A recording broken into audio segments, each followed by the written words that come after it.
They called it the Concord Pact, an agreement signed in the name of peace, prosperity, and unity. They said we were finally ready to join the galactic stage, to leave our primitive wars behind, and evolve into something better.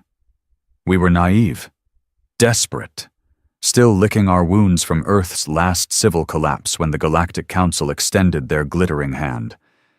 We didn't know it then, but that handshake was the grip of a loaded weapon. At first, things were good. Better than good. Trade routes opened, technology poured in, diseases we'd fought for centuries were wiped out in months. For the first time in history, hunger disappeared. Clean energy flowed like water. The Council promised to protect us, to shepherd our species, as we caught up with the rest of the stars. But they were never shepherds. They were farmers. And we were cattle. It started small. A mining dispute on a border moon, nothing major. A few human colonies pushed into a zone the Council called contested. The aliens claimed it was protocol, that humans weren't authorized to expand yet. Our diplomats bowed their heads, apologized, and pulled back. Then came the embargoes, shipments delayed, requests ignored, Earth's needs, fuel, medicines, tech components, misfiled in Council databases. The excuses kept coming, but our people kept dying. And when we protested, they shut down our satellite networks, crippled our comm relays. One flick of their fingers, and the entire Sol system went dark. That's when we saw it. We weren't partners. We were pets, obedient, controlled, disposable. It all came to a head in the Nixian crisis. A race of insectoid marauders, the Vrelak, attacked a human colony on the outer rim. 17,000 civilians, families, children. They begged the Council for aid. For the defensive fleet they were promised in the Concord Pact. The Council delayed, debated, deliberated. By the time a response came, the Vrelak had already skinned the planet alive. 17,000 gone, burned, eaten, and the Council blamed us. Human expansionism, territorial ignorance, lack of communication. They held a tribunal. Not to punish the Vrelak, to punish us. They stripped Earth of voting rights, froze our trade lanes, declared humanity unstable and dangerous. They forced Earth's leaders to stand trial for instigating conflict. Cameras broadcasted across the galaxy, a species humiliated in front of trillions. That was the moment something broke. Not in our government, not in our diplomats, but in us. In the men who bled on alien dirt for peace. In the miners whose shipments vanished. In the engineers who watched their technology stolen and repackaged with alien flags. And most of all, in the generals. There was a man, no, a ghost, really, who hadn't been seen since the collapse. A former admiral from the Solar War, forgotten, burned by Earth's own betrayal decades ago. They called him Ash Commander, a nickname earned during the orbital siege of Jakarta, when his fleet turned a rebel-controlled city into molten slag to save millions elsewhere. He never smiled, never spoke unless he had to. The kind of man who weighed lives like bullets, calculated, cold, and always right. When the tribunal verdict came, and Earth was sentenced to limited interstellar movement, someone, we still don't know who, reactivated an old relay deep in Mars's underground ruins, and the signal was sent. 3 words. Unencrypted, broadcast to every human ship still listening in the shadows. Execute command firebreak. No one asked questions. No one hesitated. Fleet carriers hiding in asteroid belts lit up like awakened beasts. Deep space frigates turned from supply routes to ambush vectors. Outdated Earth warships, patched together by smugglers and rogue engineers, burst out from black site hangars across 5 systems. In less than 12 hours, humanity disappeared from the Council's grid. They thought we were broken.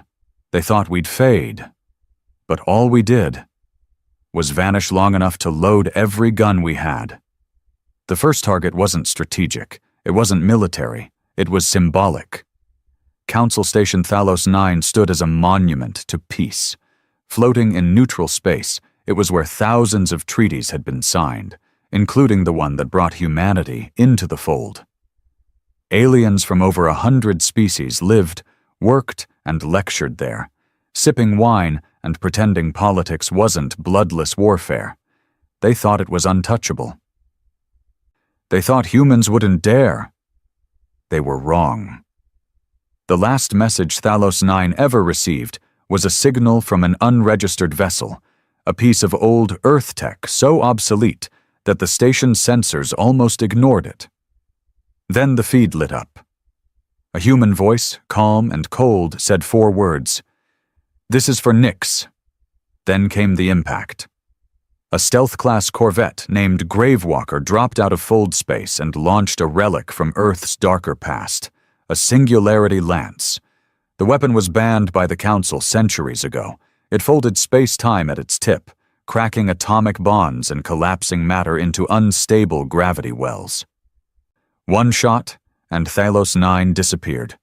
No wreckage, no survivors, just a dead zone of broken laws and colder silence. The galaxy lost its breath. Alien diplomats screamed about terror. News networks wept about peace. Council leaders demanded explanations. They got none. Because we didn't give explanations anymore. We gave warnings, once, and then we gave extinction. Every human fleet that ever disappeared, gone rogue, gone missing, lost to piracy or politics, had been waiting.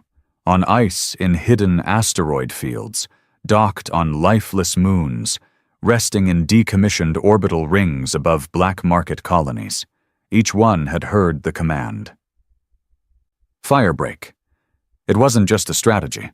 It was a failsafe buried deep in Earth's code, a legacy command known only to a few dozen high-clearance officers.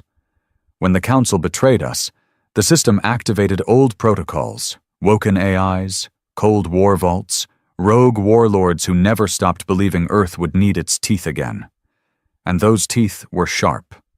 On the fringe of Council space, the Drashkari hive had been mocking human protests for decades. Giant crustacean creatures with hive minds and a talent for bureaucracy, they'd blocked dozens of human appeals in council chambers, always in review. They called us flesh mutts, said our brains were too wet and soft to handle galactic politics. When Command Firebreak hit, the first orbital mirror array above Drashkar Prime cracked open like an egg. Earth's engineers, long treated as substandard by alien tech guilds, had spent years disguising their weapons inside infrastructure projects. The Drashkari thought they were getting solar amplifiers. Instead, they'd installed kinetic mass drivers strong enough to throw entire mining stations into orbit. 12 hours after Firebreak, the main Drashkari government compound was flattened by a 40-ton rock slab launched at terminal velocity from their own power grid. 2 million dead. No survivors, no warnings, just retribution. The Council panicked. Meetings were held. Sanctions were discussed. Every species argued over what to do with the humans, who they now called the Ghost War. Because we didn't fight like anyone else. We didn't posture. We didn't demand terms. We didn't declare war in any official channel. We just hit, precise, brutal, final. And then we disappeared again. Back on Earth, something even stranger was happening. A unified voice, for the first time in generations. There were no protests, no committees, no politicians begging the galaxy for forgiveness, only silence and then cooperation. Factories long dormant powered back up. Massive deep Earth bunkers opened. Military families who'd lost sons and daughters to council wars stood outside conscription centers in total silence, waiting to sign up. This wasn't war. This was justice with a rifle in hand. Earth had remembered what it was to fight without mercy. The Council still didn't understand. In their mind, humans were emotional, chaotic, undisciplined. They didn't grasp that chaos was our weapon. That conflict shaped us, that we'd evolved by clawing through history with bloodied fists and shattered bones. They thought we had come to play politics, but we had come to burn gods. Then came the first official council response. A task force of 30 vessels, mixed species, advanced tech, full diplomatic protection, was sent to intercept and negotiate with a rogue human fleet near the Ralsar Nebula. They never made contact. The Council received one final transmission from the fleet's flagship, the Iron Wake, a pre-firebreak Earth destroyer that should have been scrap. The voice was unmistakable. Ash Commander. Low. Tired. Unforgiving. Your treaty is ash. Your justice is poison. Your promises were lies. You taught us diplomacy means silence while we die. We learned. Then silence, and the feed cut to black. When the Council sent a second fleet to investigate, they found the first task force gutted. 30 warships, split open like tin cans, no sign of human vessels, just floating wreckage and bodies, alien corpses, stripped of identification, painted with one word: Nix. Fear took hold. Systems once loyal to the Council began hiding human enclaves instead of reporting them. Smugglers ferried Earth weapons in exchange for protection. Minor species, ignored for centuries by the ruling elite, began offering support to the rising human rebellion. Because in us, they saw something the Council had killed in them: defiance. We weren't politically correct. We weren't diplomatic. We weren't forgiving. We were human, and we had stopped apologizing. Then the Council made a fatal mistake. They attacked Earth directly. A small enforcement action, they called it. 6 vessels sent to disable Earth's orbital defense grid and pressure our governments into surrender. The ships never reached the atmosphere. They were intercepted by Project Crucible, the last classified military program of the old Earth Defense Coalition. Forgotten, buried after the collapse. Everyone thought it was a myth until it launched. They say it wasn't a ship. It was a weaponized station, over 100 kilometers wide, built around a captured neutron core, fused with stolen alien tech, powered by reactor systems outlawed in 6 galaxies. When the Council fleet dropped from fold space above Earth, Crucible was already waiting. It didn't fire lasers.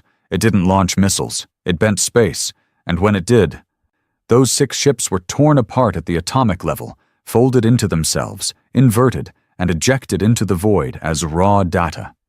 No wreckage, no remains, just a quiet warning pulsing through Council channels.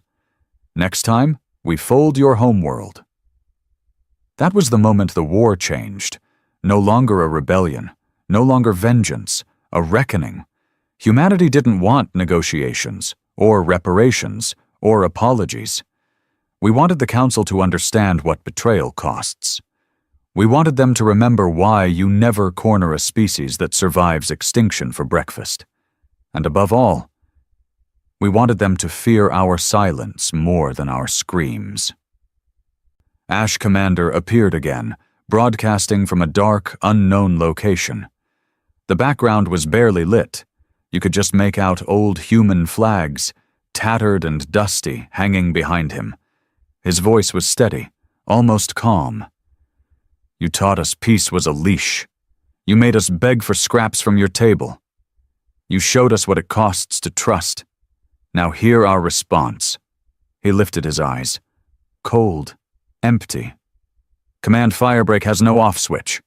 We're not asking for peace. We're ensuring obedience. From now on, humanity negotiates with fire. Across the galaxy, Council leaders began to vanish. One by one.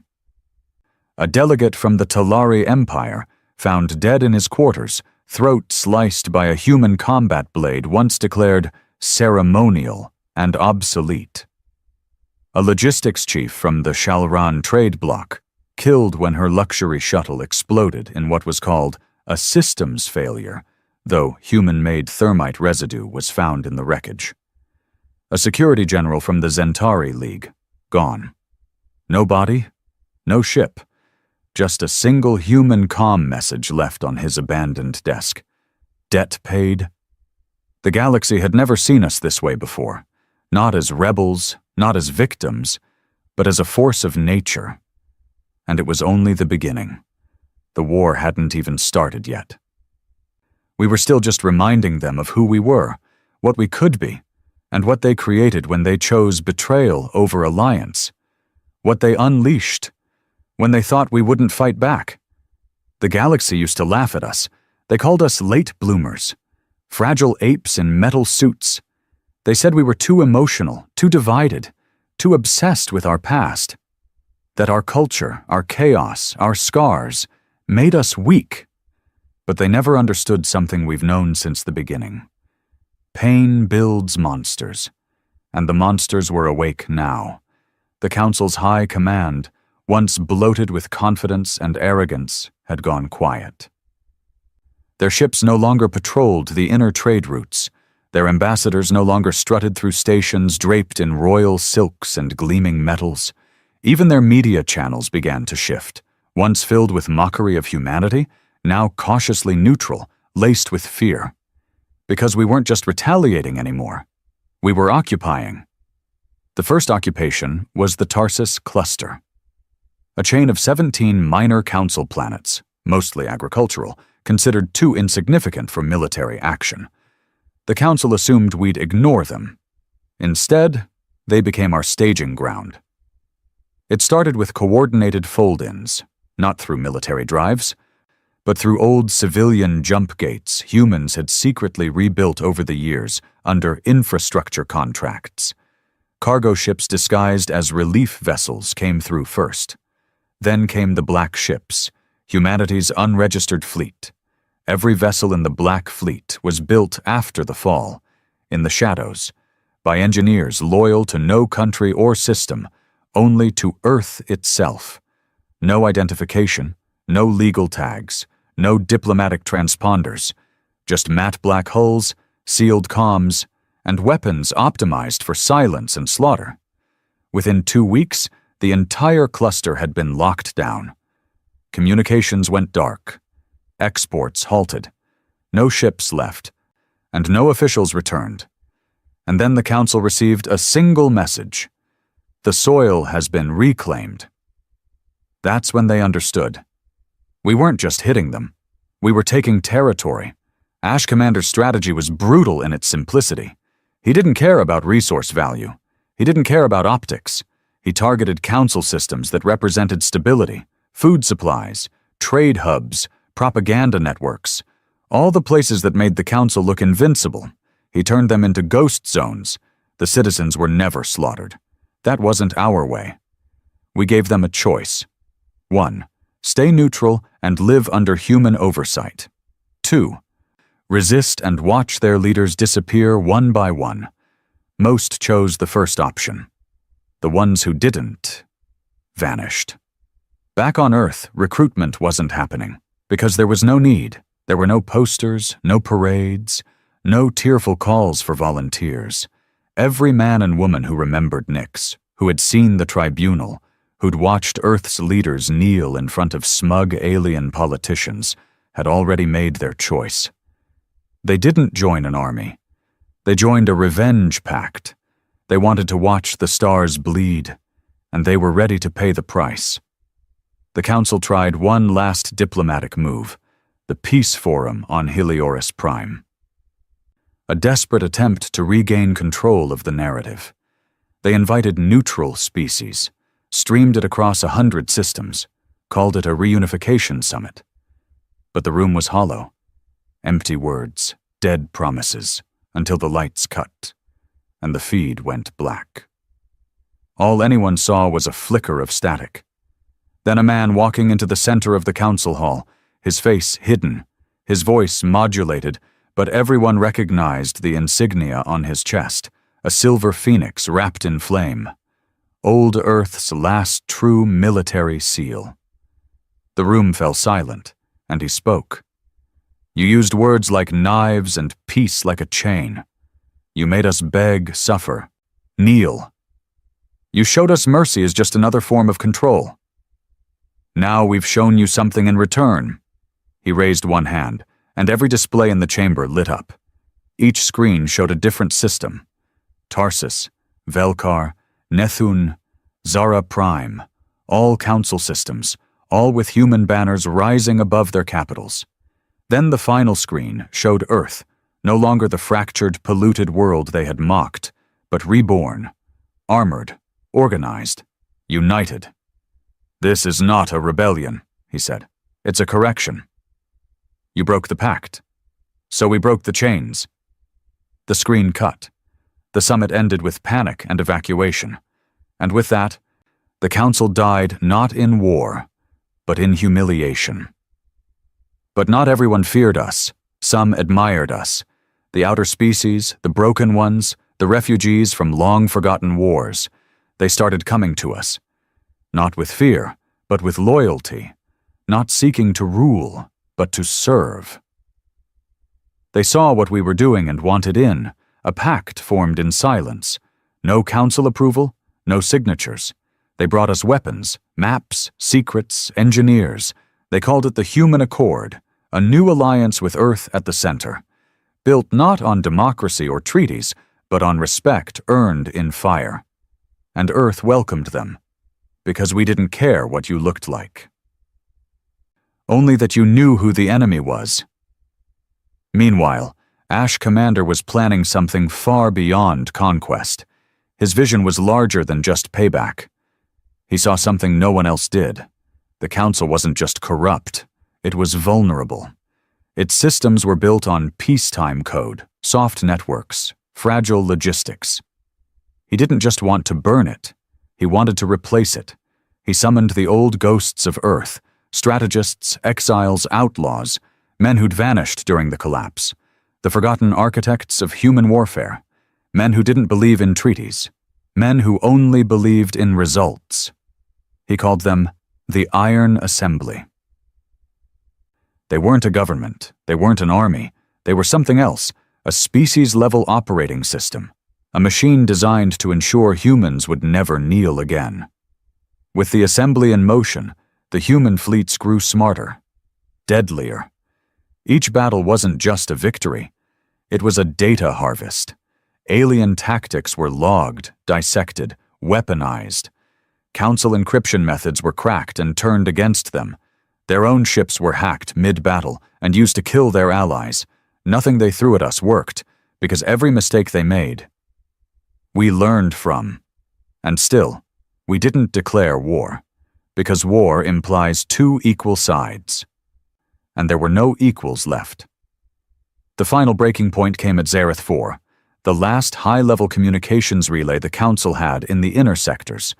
They fortified it with everything they had: 22 ships, orbital mines, 2 dreadnoughts, and a planetary defense grid rigged to vaporize anything within 10,000 kilometers.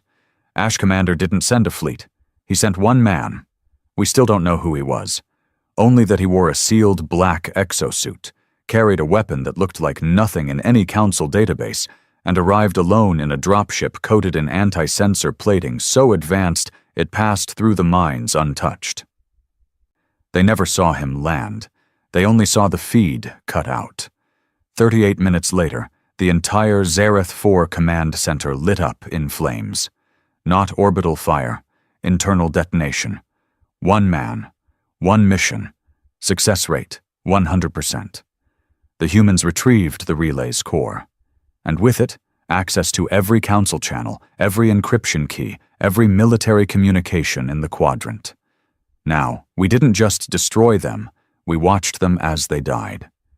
When the Council finally tried to regroup, they discovered that Earth's signal had overtaken theirs. Their emergency comms now defaulted to a repeating message, a man's voice, cold, familiar.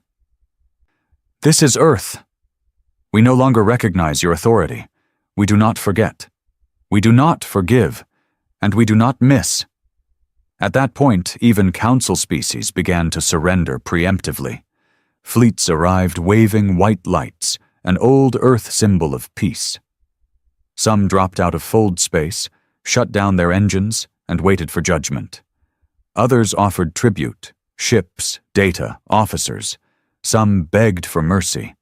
But humanity had learned mercy was how the first betrayal began. Now we offered only structure, join the accord, or be dismantled. No exceptions. Ash Commander stood before Earth's Central War Council one last time, not to make a speech, but to issue the next step. This galaxy taught us that trust is death, he said, so we built something stronger. We gave the stars their first truth in centuries, that peace without fear is weakness. And now, they fear. No one clapped, no one smiled, they only nodded. Because what we had done was not glorious, it was necessary. And somewhere in the stars, the Council's last surviving head diplomat sent a message. It never reached its target. Because the moment she whispered the words, "Let's negotiate," the signal was intercepted and replaced, with the same phrase burned into every Council terminal across known space. Command firebreak, still active. They say the moment before extinction isn't silence, it's noise, desperate, frantic, begging noise, the sound of a crumbling empire scraping against reality, refusing to accept its fall. That was the state of the Galactic Council. Not dead, not defeated, but in freefall. Dozens of systems had fallen to human control, their communications were compromised, their fleets fragmented, their leadership shattered. But even cornered animals can still bite, and the Council still had one more move left.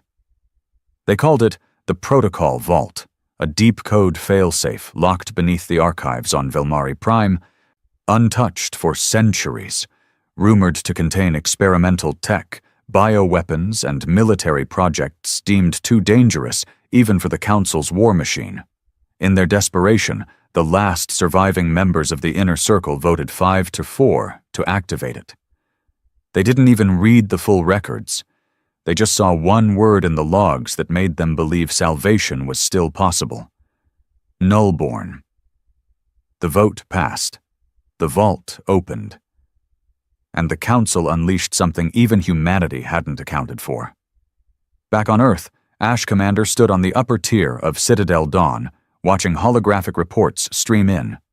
Every screen told the same story. Victory. Systems falling. Rebellions dying out before they began. Fleet losses minimal. Even species once loyal to the Council were now pledging allegiance to the human accord. Not out of love, but out of fear and respect.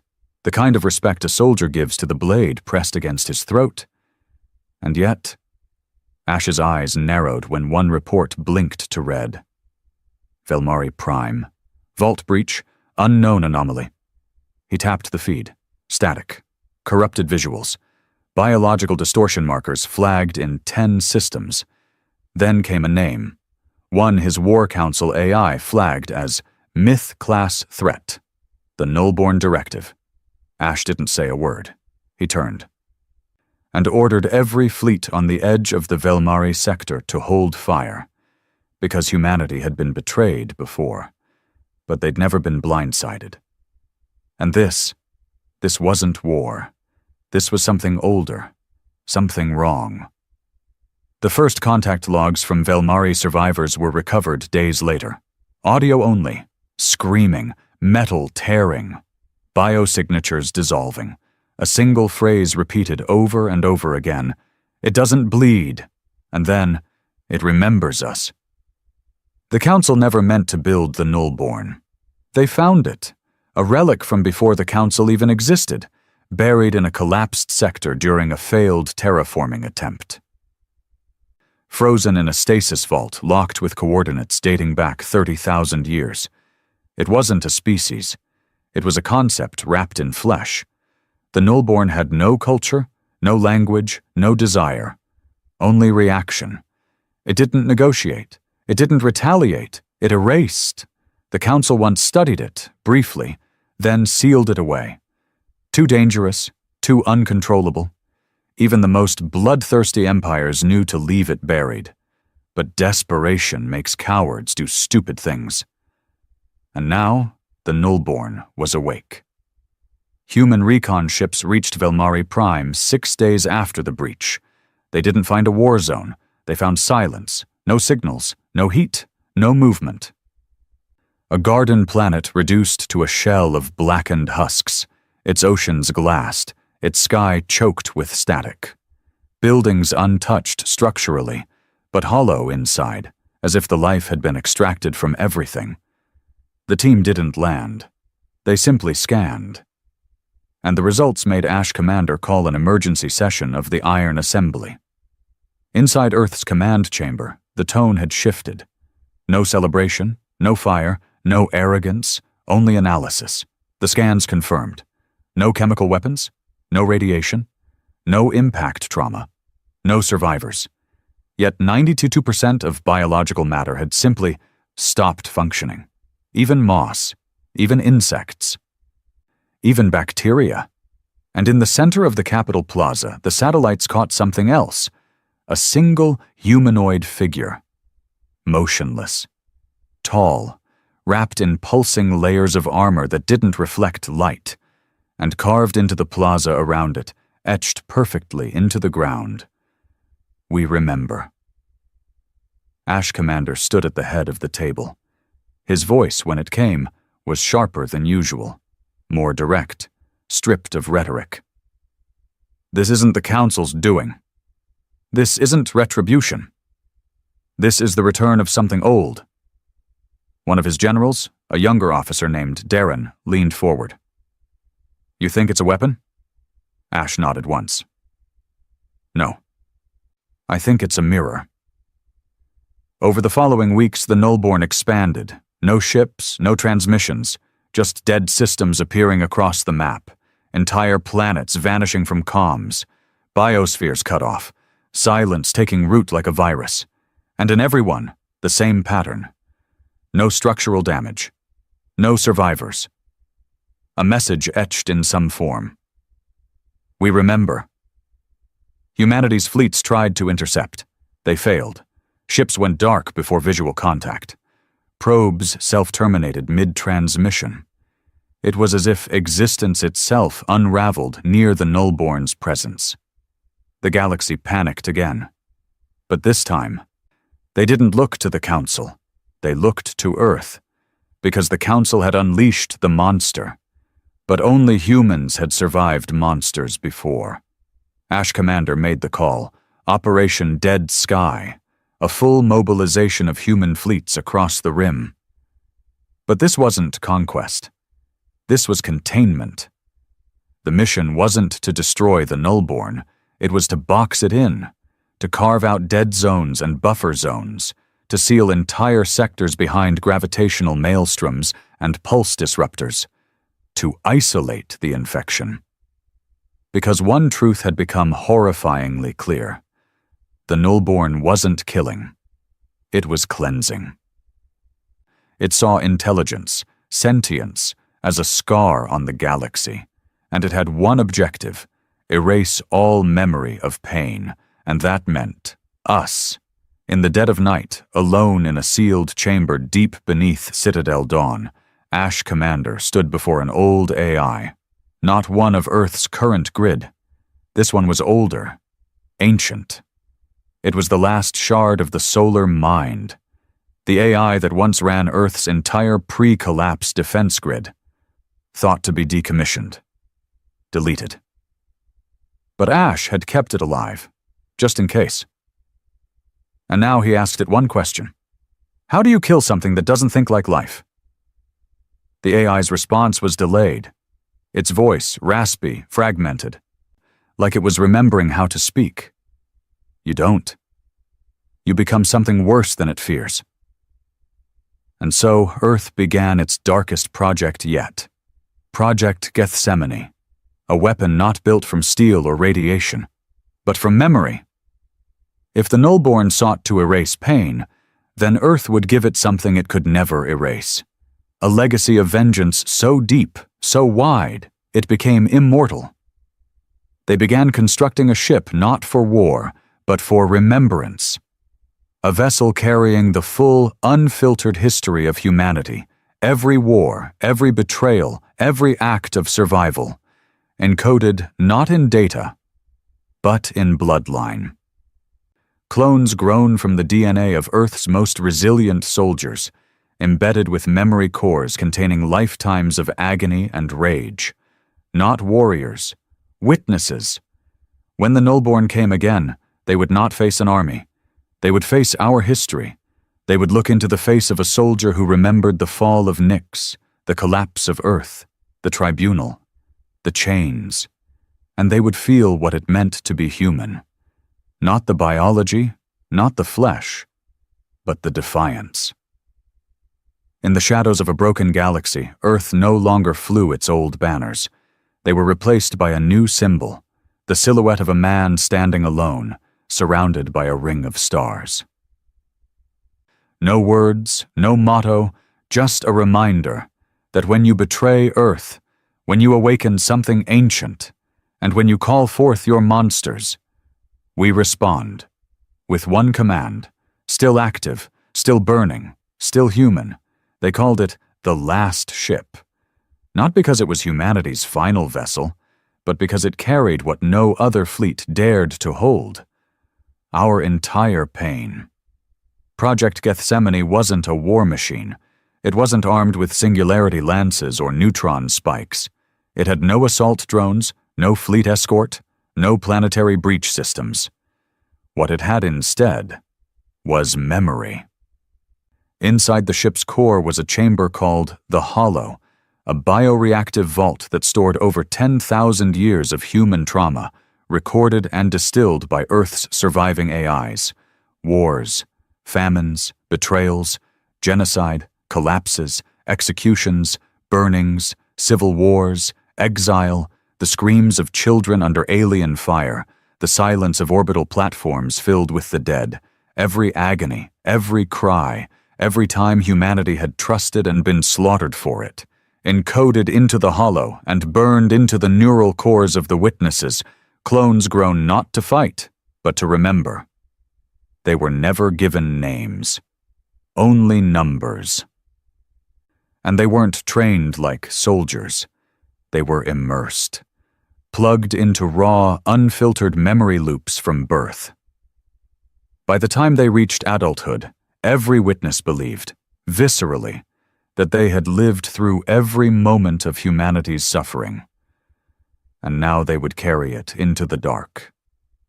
When the Nullborn wave crossed into Sector 9-1 Tau, Earth's fleets didn't intercept. They stood down. Instead, the last ship dropped from fold space alone. No escorts, no warning, just silence, until it drifted directly into the Nullborn's path. Satellites watching from light years away went dark instantly. Even observation probes hardened against psionic interference fried on contact. But one device survived. An old Earth relic, built analog, immune to high-frequency scrambles. It recorded a single broadcast before its transmission collapsed. Contact made, witness engaged, memory unlocked. Then came the final word, spoken in an ancient Earth dialect long since lost to time. It listens. At first, the galaxy thought it was a lie, propaganda. No one believed the Nullborn could be reasoned with, let alone stopped. But then something terrifying happened. The wave paused. The expansion halted. No systems fell for 6 days. A silence fell across the void, and in the center of it, the last ship still floated. Unharmed. Back on Earth, Ash Commander sat before the War Council, a dozen generals, multiple AIs, leaders from the Human Accord, and one screen, a live feed from the Hollow. The chamber showed only darkness, and a figure inside, Witness 09, standing alone, strapped into the neural arch, his body twitching from the input of millions of recorded deaths. And before him, a silhouette. Not human, not machine, but something in between. Ash didn't blink as the screen flickered. "What are we seeing?" asked one general. "First contact," Ash replied. "With the original enemy." The Nullborn didn't speak like us, didn't think like us. But when Witness 09 activated the memory pulse, a psychic burst of compressed trauma, an artificial blast of centuries of betrayal, the Nullborn reacted. Not with rage, not with defense, but with recognition. And that was the most horrifying part. Because what we realized then, as Earth's brightest minds scrambled to analyze the data, was that the Nullborn didn't want to kill us, it wanted to recruit us. Over the next transmissions, as the witnesses maintained contact from within the last ship, Earth's War Council began compiling fragments of translated Nullborn intent. It came in pulses, patterns, thought impressions, and they painted a picture none of us expected. The Nullborn had not always been destroyers. They had been preservers, born from a long-dead civilization, not to conquer, but to protect the galaxy from pain. Their creators had suffered in ways lost to history, and in desperation, built a species designed to erase memory of suffering from every living mind in the galaxy. But it failed. The Nullborn evolved, and decided that to erase pain, they had to erase everything that remembered. And now, in humanity, a species that had weaponized its own agony, they had found something familiar, not an enemy, but a reflection. Ash Commander watched as the witness reports streamed in. Every update was more unsettling than the last. Witness 03, exposed to the Nullborn collective link, described it as a mind without voice, a god made of regret, a thing that doesn't want to kill, it just doesn't know how to let us live. And then came the strangest moment of all. The Nullborn made an offer. Through mental link, through raw emotion, it offered humanity a choice. Join them, not as slaves, not as prey, but as equals.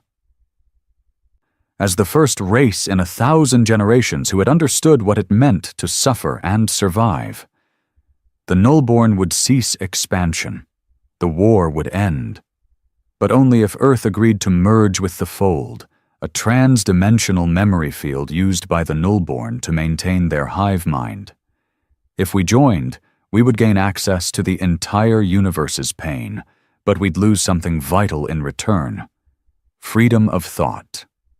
The assembly went into lockdown. Ash Commander stood before them, hands clasped behind his back, eyes cold. "They're not offering peace," he said. "They're offering sedation. They want us to stop being human." Some argued it was worth it, that if the war ended, if extinction was avoided, we could rebuild. But Ash wasn't built for peace, and humanity didn't crawl through hell just to forget it. So he made the decision. Not a vote, not a consensus, a command. Decline the offer. Let them remember what we are. Let them understand that we carry pain not to erase it, but to outlive it. Witness 09 stood at the heart of the Nullborn link as the message was delivered. A full rejection, no submission. And then, a new memory pulse was triggered. Not history, not collective trauma, but something older. Fire. He broadcast the sound of burning cities, the screams of Nyx, the silence of orbital graves, the final breath of a forgotten child on a council outpost whose parents never got to see her die. And the last message: we do not forget. What happened next sent shockwaves through every system still listening. The Nullborn screamed, not in sound, not in language, but across every psychic channel, across every sensor field, the sound of something ancient remembering what it was to hurt. They did not retaliate. They retreated, folded back into the darkness they came from. Systems were spared, galaxies left untouched. And in the silence they left behind, the stars whispered one truth: Humanity won. Not with weapons, not with technology, but with the one thing the galaxy feared most: memory. Ash Commander stood alone on the balcony of Citadel Dawn, looking out over Earth's sky. The war was not over. It never would be. But something had changed. We weren't victims anymore. We weren't rebels. We were something the galaxy would never forget again. Because while others sought to erase the past, we carried it like a sword. The stars had gone quiet. For the first time in memory, no battles raged, no distress calls, no systems burned. Even the Nullborn, that ancient force of extinction, had vanished into the deep. But peace didn't bring relief. It brought something worse: uncertainty. Every species across the old Council territories watched Earth with a trembling breath held in their lungs. Because the war hadn't ended in treaties. No surrender, no celebrations, no ceasefire. Just a message from the edge of oblivion. We do not forget. And the terrifying silence that followed. Across 12 sectors, former Council worlds held emergency summits, desperate to decide what came next. Some systems declared independence, believing the threat was over. Others pledged allegiance to the human accord, not out of loyalty, but out of fear, convinced Earth was now a power beyond containment, and that to oppose it was to vanish. The galaxy had learned something no one wanted to admit. Humanity didn't need to invade anymore. It just needed to exist. But the problem wasn't out there. It was back home. Because Earth itself was changing. The things it had done to survive, the measures it had taken, weren't being dismantled. They were being expanded. Citadel Dawn, Earth's command capital, was no longer just a fortress. It had become a city-state, closed to all non-human life, fully militarized. Every citizen logged, tagged, and monitored. The outer districts were powered by ash core reactors, bleeding-edge tech born from salvaged Nullborn fragments and Council weapons fused together. What began as a defense system had become the new normal. And for the first time since the Firebreak Order, people started to whisper. Not about victory, but about fear. Ash Commander had not stepped down. He had not retired. He didn't speak at victory parades, because there weren't any. No medals, no songs, just systems falling in line, and a single doctrine echoing through the Accord's channels. Peace through memory, strength through pain. Obedience through fire. But behind closed doors, some of the original architects of the rebellion began to worry, because Ash didn't just command fleets now, he commanded history. In a meeting deep beneath the ice quarter of Luna Base, 5 surviving members of the Iron Assembly gathered in secret. They weren't idealists. They were killers, tacticians, war-hardened ghosts who helped build the machine that tore down the Council. But even they saw it now. Ash was changing, and Earth was following him into something far colder than survival. "He's not planning for peace," one of them said. "He's planning for eternity. He never meant to rebuild Earth," another added. "He's building something else, a regime, a legacy." "A weapon," whispered the third. They debated only one solution, a final override. The Ember Protocol, a failsafe embedded in Ash's neural command systems back during the early Firebreak days, meant to be used only if he turned rogue. It had only one function: shut him down, permanently. No trial, no ceremony, just silence. But activating it required consensus, and the vote was never taken, because before they could finish their discussion, the room lit red. Emergency alert, unauthorized breach. The doors sealed, and one by one, the assembly members were disconnected from their implants. Dead. No struggle. No trace. Only a final message left on the chamber's central display. A message that made the blood of every technician who later reviewed it run cold. Command Firebreak, still active. Elsewhere, on the outer colonies, strange reports began surfacing. Earth agents, fully blacked out, anonymous, bearing no insignia, appearing on worlds that had not declared formal loyalty to the Accord. Sometimes they arrived in secret, sometimes openly, but every time a leader disappeared. A governor, a trade chief, a scientist, no trials. No explanations, just a quiet change in planetary policy, followed by the silent appearance of Earth's new sigil, a ring of stars. No center, just orbit. As if saying, we are the gravity now. Back in the Accord's growing capital hub on Mars, Admiral Kalen Rowe, once a loyal fleet commander during the early rebellions, now held a private file. It had no clearance ID, no official mark. It had come through an anonymous drop in a quarantined data relay. Inside the file was a recording, one of the earliest transmissions from the last ship, now scrubbed from all official archives. It showed Witness 09 standing in the hollow, speaking not to Earth, but to the Nullborn. And his words weren't angry. They were afraid. "You're not the enemy," he said. "You're the memory that never ends. But we're worse. We don't erase pain. We become it. We wear it like armor. We pass it down, teach it, build with it. You want silence, we want echoes." Then the screen glitched, and in the final frame, Witness 09's eyes flickered black, just like the Nullborn. Kalen sat in silence. He understood the implication.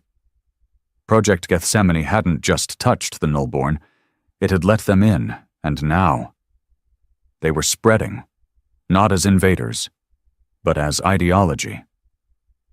Humanity hadn't defeated the Nullborn, they had absorbed them, and now they were becoming something far more terrifying, a species that remembered pain so deeply, it began using it as currency. Ash Commander delivered a rare public address days later, his first in over a year, broadcast across all Accord systems. His face was calm, his uniform black without rank. The backdrop behind him, no flag, no Earth, just stars. "The galaxy once mocked us for being emotional. They laughed at our grief, feared our rage, called our scars weakness. But now they follow, because we showed them what emotion truly is. It is not noise. It is command. It is the memory that guides every weapon, every law, every truth. The galaxy tried to erase us. Now we are the historians of fire." He didn't blink once, didn't pause, didn't breathe like a normal man. Some swore his voice echoed with something inhuman, others dismissed it as distortion. But when the speech ended, every system under the Accord's reach received the same follow-up directive. Reinforce memory protocols. Execute Phase 2. No one knew what Phase 2 was, not even the Accord's senior fleet admirals. But something had shifted. Something had accelerated. Back in the deep void, far beyond even Earth's new reach, listening probes buried near the event expanse, the last known region where the Nullborn were seen, picked up one final signal, weak, faint, repeating. A voice, not Nullborn. Human. Male. "This is Witness 09. They left. But they didn't take it with them. It's in us now. We remember too well. And that is how it spreads." Then silence. The galaxy, once united in its fear of Earth, now feared something else. The idea that Earth had become a living archive of everything the universe once sought to forget. A planet not of conquerors, but of curators, caretakers of pain. And the frightening realization was this: Earth didn't need to destroy the stars. It only needed to teach them. Because if you let humans in, you let in everything they've ever survived. And once you remember their history, it becomes yours too. They called it Phase 2. No one outside the command corps knew what it was. Not even the Accord's high admirals. No official announcement. No ceremony. Just a new set of protocols uploaded to every terminal in human Accord space. Military, civilian, diplomatic, educational. It didn't matter. When the download finished, every screen lit up with 3 words: truth through suffering. And then came the second message: begin reconciliation. The galaxy assumed humanity would rebuild after the war, that they'd take their victory, lock down borders, and vanish again, proud but isolated. That was the pattern. They were wrong. Because Phase 2 wasn't about borders. It was about culture. Earth didn't want space. It wanted thought. The first trial began on Yarul III, a council-aligned trade world that had agreed to human accord oversight in exchange for survival. They thought it meant looser tariffs, shared technology, maybe a few Earth officers stationed at their ports. Instead, they woke to find black-flagged transports landing silently outside their capital. Unarmed. No soldiers. Just hundreds of echo-scribes, human delegates trained not in war, but in history. Walking archives, their faces covered, their tongues silent. They entered schools, libraries, temples, and within a week, every mention of the council had been purged from Yarl's planetary records. Every child began reciting new creeds, Earth creeds. Every adult was issued a device called a remembrance node, a neural implant that replayed carefully selected moments from Earth's darkest hours, not as torture. As education, they were told, this is not punishment, this is perspective. The Yarl leaders resisted. They demanded to speak to Earth. Ash Commander didn't respond, but they did receive one message days later, beamed through the Accord's primary relay. Peace is not silence. Peace is understanding pain. You will understand. And when the Yarl High Governor threatened revolt, his memories, his actual personal memories, were scrubbed. Earth used a memory pulse to erase his emotional history. He woke up a blank shell. The only thing he remembered? Nyx. He wept for 3 hours, screaming apologies to people he never knew. And the next day, he publicly declared Yarl III a remembrance-aligned world. This wasn't conquest anymore. It was doctrine. Across the galaxy, it spread. Planets that had once flown council banners now displayed Earth's memory insignia, a downward-pointing triangle with a tear through the center. Every citizen wore black bands with a number on them. The number didn't mark rank. It marked exposure. How many hours of Earth pain they had been logged into. How many memories they had reviewed. How much truth they had absorbed. You could see it in their eyes. Alien children who had never seen Earth, crying in their sleep over names they didn't know. Jakarta, Nyx, Solace Black. Their tears weren't forced, they were learned. Because Earth didn't want control. It wanted empathy through suffering, and it would carve it into every living soul it encountered. Back on Earth, in the chambers of Citadel Dawn, Ash Commander walked alone through the Hall of Reflection, a corridor lined with frozen images, each a still frame from humanity's worst moments. Not paintings, not statues. Real-time captures, suspended in time by tech stolen from the Nullborn themselves. Each one was a scream, a death, a betrayal. He stopped at one image, the tribunal where Earth was sentenced for instigating the Nyxian conflict, where the Council condemned humanity and smiled while doing it. He stared for a long time, and when he finally spoke, it was to the silent air. They made us kneel. Now, they will learn why we stood. But not everyone on Earth agreed. A resistance had begun to brew, not in space, but at home. Veterans of the original rebellion, soldiers who fought to save Earth, not to turn it into a doctrine. They met in coded channels. Underground nets, hidden satellites. They called themselves the Pale Suns, a name from an old Earth myth about warriors who carried the pain of others, but never passed it on. Their leader was once a hero, Commander Aaron Hart, the man who led the assault that destroyed the Vrelic hives and saved 4 million human lives. Now, he was in hiding, because he refused to wear the memory band, refused to repeat the creed, refused to believe that pain should be passed down like scripture. In a hidden broadcast, he spoke, "We became what we are by surviving. But we were never meant to make others relive what we endured. Pain made us strong. But now we use it like a leash.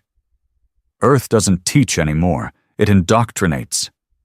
This isn't phase 2. This is the beginning of something darker." Ash Commander responded not with force, but with a message, a single, chilling sentence. Let them speak. They only prove the memory must continue. But the Pale Suns weren't alone. Across multiple Accord systems, signs of quiet rebellion grew. A teacher on Valtris 4 refused to implement remembrance protocols in her classroom. She was publicly removed. But her class uploaded her lessons to a deep channel relay, and within weeks, over 200,000 unauthorized downloads appeared across controlled territories. They called it the Clean Stream. History, unfiltered by Earth's pain. Just facts, just truth. The Accord labeled it disinformation. Possession of Clean Stream data became a capital offense. But downloads didn't stop. They multiplied, because the truth had finally cracked through the silence. Not all pain is meant to be inherited. Then came the moment Earth didn't expect. A species once considered irrelevant, the Siraki, a nomadic, small-framed people known for passive diplomacy, announced they would no longer comply with Accord integration. They broadcast a single statement: "We will not trade our dreams for your nightmares." Earth gave them a deadline. Comply or be cut off? But the Siraki didn't fold. They activated their long, dormant starlight drives, ancient tech that allowed their entire fleet to move as one, far beyond known sectors. They left everything behind. They didn't fight. They just disappeared. And for the first time in years, Earth felt something it hadn't felt since the days of betrayal. Loss, because domination isn't the same as loyalty, and you can't convert every mind. Some simply drift beyond your reach. The Pale Suns broadcast another message. This one wasn't hidden. It was public. "We don't want to go back to the old Earth. But this Earth, this isn't what we bled for. Ash was our hammer. He broke our chains. But now he builds new ones. And if we let him, the whole galaxy will kneel, not because they must, but because they've forgotten what it means to stand." Ash Commander stood alone in Citadel dawn, watching the stars flicker from the observation chamber. The rebellion didn't scare him. The galaxy's resistance didn't either, because he knew something they hadn't figured out yet. Something darker than fire. Memory, he said softly, isn't about truth. It's about who survives long enough to tell it.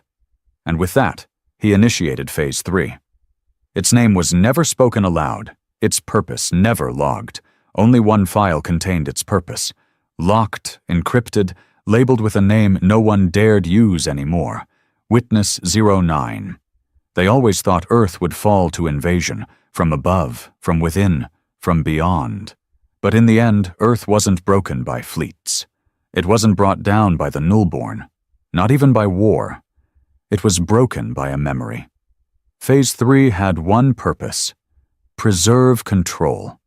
If Phase 1 was war, and Phase 2 was doctrine, Phase 3 was the final firewall, the last measure to ensure that no rebellion, no resistance, no ideology could challenge Earth's hold on the stars, and at the center of it was one being, Not a soldier, not a leader, not even human, not entirely. Witness 09. Officially, 09 was decommissioned after the Nullborn encounter. Too unstable, too exposed, disconnected and sent into stasis. Unofficially, he never left. His mind, saturated with centuries of Earth's trauma, had become something far worse than a living archive. It had become addicted. Pain wasn't just knowledge anymore. It was identity. The more he remembered, the more real he became. And when he vanished from the hollow, only Ash knew the truth. Witness 09 was Phase 3. The Pale Suns knew they were running out of time. Their clean networks were being purged faster than they could replicate them. Entire planets were going dark under cultural quarantine. Every message, every whisper of defiance was being buried in layers of memory injections, until no one could remember what life looked like without Earth's pain. But then, something changed. One night, in an abandoned comm relay just outside the Helix line, an anonymous broadcast interrupted the Accord's official memory stream. No source. No encryption. Just a voice, distorted but human, saying, "Do you remember who you were before they taught you to suffer?" Then came an image, a face, eyes hollow, skin cracked like dry stone, a man barely breathing, but recognizable. Witness Zhongun. Earth denied the footage, claimed it was Pale Sun propaganda, deepfake. But the problem wasn't the video, it was the effect, because everywhere it played, memory bands stopped working. Entire remembrance nodes went offline. Echo scribes collapsed. Thousands of citizens, humans and aliens alike, woke up crying, not from the weight of injected grief, but because they couldn't feel anything anymore, like 09 had taken it with him. Ash Commander convened his council for the last time. Not the Accord leaders, not the admirals. Only one being sat across from him in that silent chamber. The Echo replica, an AI grown from 09's earliest brainwave scans, designed to simulate the mind of the witness and monitor emotional fidelity in all Accord systems. Now it sat still, unblinking. Ash stared at it. "Where is he?" The AI replied, "He is in all of them." "And none." Ash's jaw tightened. "He's corrupting the memory?" "No," the replica said. "He's cleansing it." The Pale Suns gathered their final fleet, not for battle but for a signal. They had intercepted fragments of 09's path, traces of his thoughts, skipping through the void like static. He wasn't hiding. He was dispersed, his consciousness embedded in every system that had ever absorbed memory from Earth's war archives. And he was awakening something even Ash didn't see coming. On day 12 of the collapse, 12 human-controlled worlds refused synchronization with Earth's memory net. On day 13, over 400,000 remembrance nodes imploded simultaneously, their cores liquefied by an unknown internal pulse. And on day 14, the first fully human colony, Bastion Prime, voted unanimously to sever ties with the human Accord. Their reasoning was clear. "We remember everything, but we don't know who we are anymore." Ash didn't blink. He initiated Black Protocol Ashfall, the purge of all non-loyal systems. No negotiations, no broadcasts, just one command: erase, ships launched, colonies burned, fleets moved with surgical precision. No room for rebellion, no room for memory not authorized by Earth. But they were too late, because Witness 09 wasn't attacking from above. He was inside. He didn't need ships. He had become an emotion, a question. A glitch in the soul. What if pain isn't meant to be passed down? And Earth began to fracture, not from bombs, from doubt. Soldiers hesitated, teachers paused, memory bands failed, and Ash Commander changed. He didn't sleep, didn't eat. His eyes no longer blinked. His voice echoed like something more than human, the same way 09's did. In the final days of the Accord, Ash stood on the edge of the Council Monument, the ruins of the once great tribunal that had betrayed Earth. He had rebuilt it not as vengeance, but as a reminder.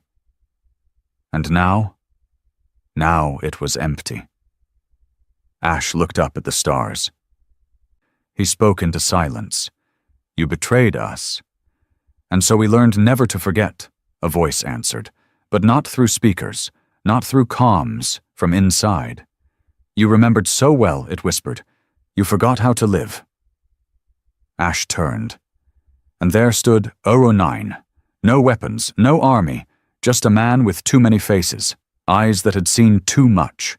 The two didn't fight, they didn't argue, they just stared. Because in 09, Ash saw what he could become. And in Ash, 09 saw what he had escaped. One had weaponized memory, the other had become memory. Both were monsters, but only one wanted to stop. What happened next? No one saw, no recordings, no logs.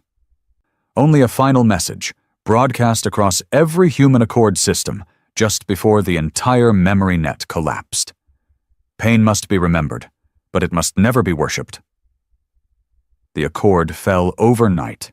Ash Commander vanished. Citadel Dawn shut down. The stars went quiet again. But this time, peace didn't come from fear. It came from forgetting. The Pale Suns didn't rebuild the galaxy. They didn't claim power. They just turned off the memory machines. They let people feel what they needed to feel, their own pain, not someone else's. And across the galaxy, for the first time in centuries, people began telling stories that weren't about war. Witness 09 was never found, but some say he walks among the stars, not as a god, not as a prophet, but as a witness still, a reminder of what happens when pain becomes law. And on the ruins of old Earth, in the ashes of Citadel Dawn, a statue still stands. Not of Ash, not of Oro-9, but of a child holding a memory band in one hand and a flame in the other, and beneath it, carved in steel, we remembered too much, and nearly forgot ourselves